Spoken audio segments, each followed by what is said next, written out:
3 weeks after the Chinese paused their attacks on Indian lines, diplomatic negotiations failed. On 14th November 1962, on Pandit Nehru's birthday, the day we celebrate as the Children's Day, the Chinese started phase 2 of their attacks. The key objective now was Sela Pass. In 2 days, Sela Pass fell. The next line of defense was Bomdila. Shortly, that also fell. Last line of defense became Walong. After a short skirmish, that also failed. Now the road to the Brahmaputra Valley was absolutely open. The Chinese could very well get into the Indian mainland. In Assam, panic turned into hysteria. Civil administration began evacuating. The exodus from Tezpur became extremely chaotic. People were leaving their homes by bus, car, cart, truck, cycle, and even on foot. Back then, there were no bridge connecting the north and the south banks of the Brahmaputra. So to get to Guwahati, people had to take a steamer. Families huddled around fires on a riverbank in winter in the dark waiting for the port, not knowing if the Chinese army was hours away or minutes. The tea planters, most of whom were British or Scottish, had their own grim response to this panic.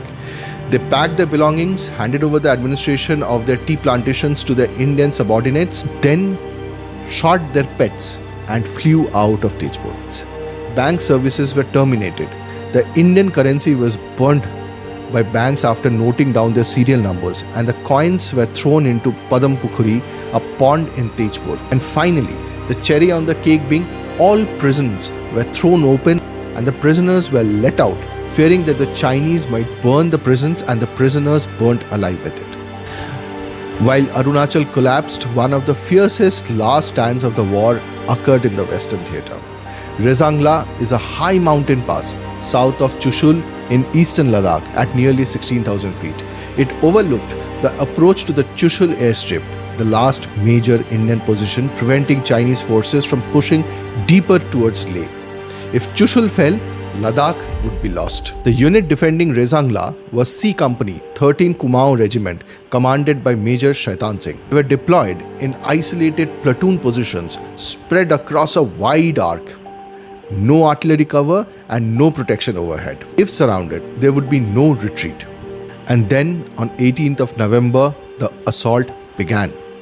In the early hours before dawn, the PLA began probing attacks under freezing conditions. Temperature was far below zero.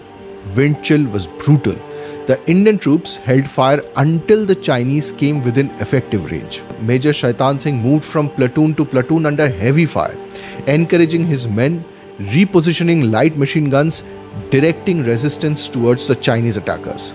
At several positions, Indian soldiers fought hand-to-hand combats. Chinese forces eventually managed to outflank rare positions and ammunition began to run very low. There was no withdrawal order, and even if there had been, retreat across exposed slopes in daylight would have meant a complete massacre. By afternoon, most defensive posts were silent. Major Shaitan Singh was grievously wounded while moving between position to position. His men tried to evacuate him, but he ordered them to leave him behind so they could continue fighting. He was later found frozen, still clutching his weapon.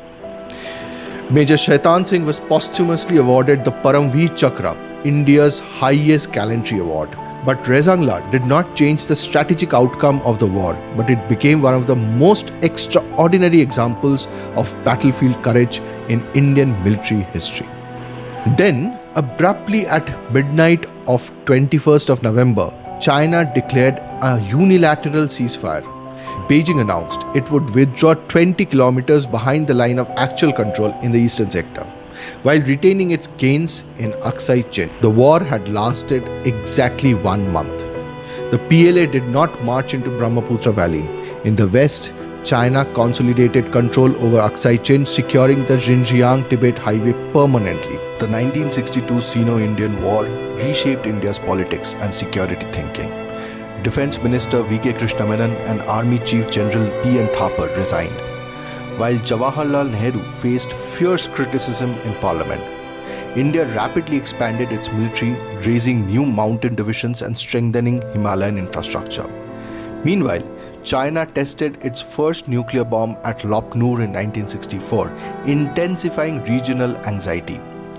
China's aggressive territorial stance now made the monarchies of Nepal, Bhutan, and Sikkim extremely frightened, eventually leading India to integrate Sikkim as a state within Indian sovereignty.